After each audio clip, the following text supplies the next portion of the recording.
Pemirsa apa kabar? Selamat mengikuti Warta Berita BTS tanggal 4 September. Dengan sapu lidi di tangan, ratusan perempuan di Jakarta dan sejumlah kota di Indonesia kemarin bergabung dalam aksi protes minggu kedua menentang pengayaan anggota parlemen. Sementara itu, Presiden Prabowo yang sebelumnya menyatakan akan membatalkan kunjungan ke Tiongkok tetap berangkat sesuai jadwal dan berfoto bersama Presiden Tiongkok Xi Jinping dan Presiden Rusia Vladimir Putin. Ratusan perempuan Indonesia mengenakan kaos merah muda yang melambangkan merah muda keberanian dan memegang sapu. Mereka turun ke jalanan Jakarta ikut dalam aksi protes terhadap kekerasan aparat terhadap pendemo. Mereka menyatakan bahwa membawa sapu ke jalan adalah untuk menyapu kotoran negara, militerisme, dan represivitas aparat. Juga ada sekelompok orang mengenakan seragam ojol, mengenakan hijau pahlawan untuk mengenang mendiang pengemudi ojol berusia 21 tahun, Afan Kurniawan, yang tewas ditabrak rantis polisi saat mengantarkan makanan ketika melewati lokasi protes pada 28 Agustus.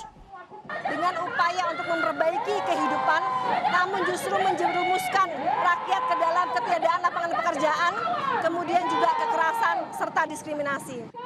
Seiring aksi protes di Indonesia meningkat, Presiden Prabowo Subianto semula menyatakan ia akan membatalkan kunjungan ke Tiongkok dan tidak menghadiri parade militer 3 September. Namun ia kemudian berubah pikiran dan hadir di Beijing, berfoto bersama Presiden Tiongkok Xi Jinping dan Presiden Rusia Vladimir Putin.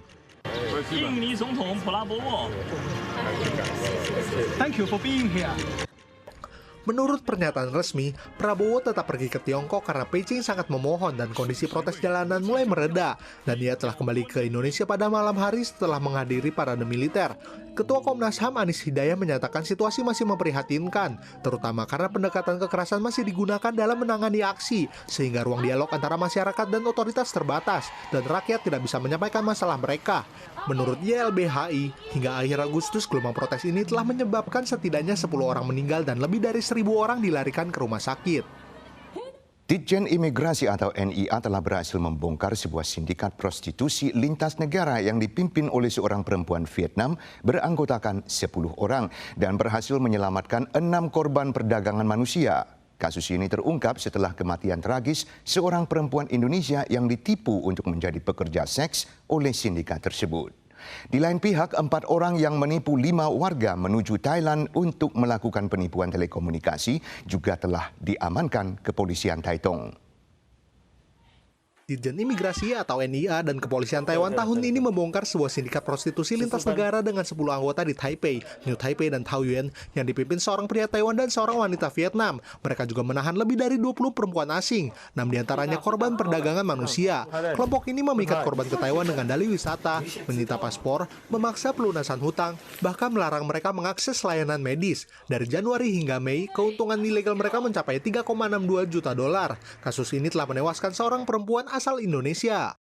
本案起于一名印尼籍遗子在医院留下求助讯息，移民署会同中山分局与中和分局组成专案小组，循线追查，在检方指挥下2度收网，拘提10名成员，将其全数绳之以法。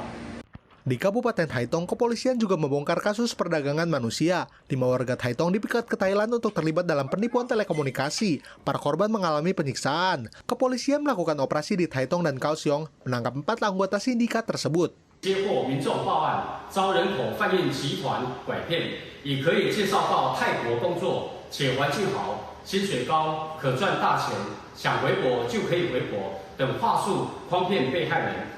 出国后即遭限制人身自由。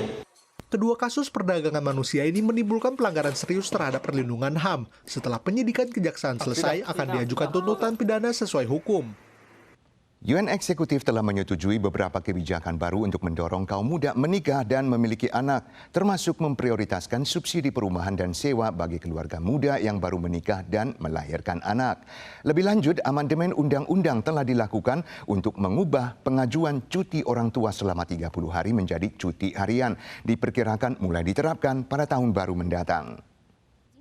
Untuk mendorong angka kelahiran di tengah terus merosotnya populasi, UN Eksekutif telah meluncurkan program subsidi perumahan bagi keluarga muda. Dengan meningkatkan subsidi yang mencakup akses prioritas ke perumahan sosial, peningkatan subsidi sewa dan pelonggaran persyaratan kelayakan, program ini bertujuan untuk memperkuat keinginan kaum muda untuk menikah dan memiliki anak. Selain itu, untuk memberikan fleksibilitas yang lebih besar dalam jadual pengasuhan, Yuan Eksekutif juga telah mengadopsi kebijakan cuti orang tua yang fleksibel. Cuti orang tua kelak akan dihitung secara harian. Dua kecamatan di Kabupaten Nantau telah memperkenalkan subsidi baru untuk menanggapi penurunan angka kelahiran. Kecamatan Sautun mengumumkan selain tunjangan kelahiran sebesar 40-70 ribu dolar Taiwan per anak yang sudah ada, anak-anak berusia 1-5 tahun akan bisa menerima hadiah ulang tahun sebanyak 20 ribu dolar mulai tahun depan.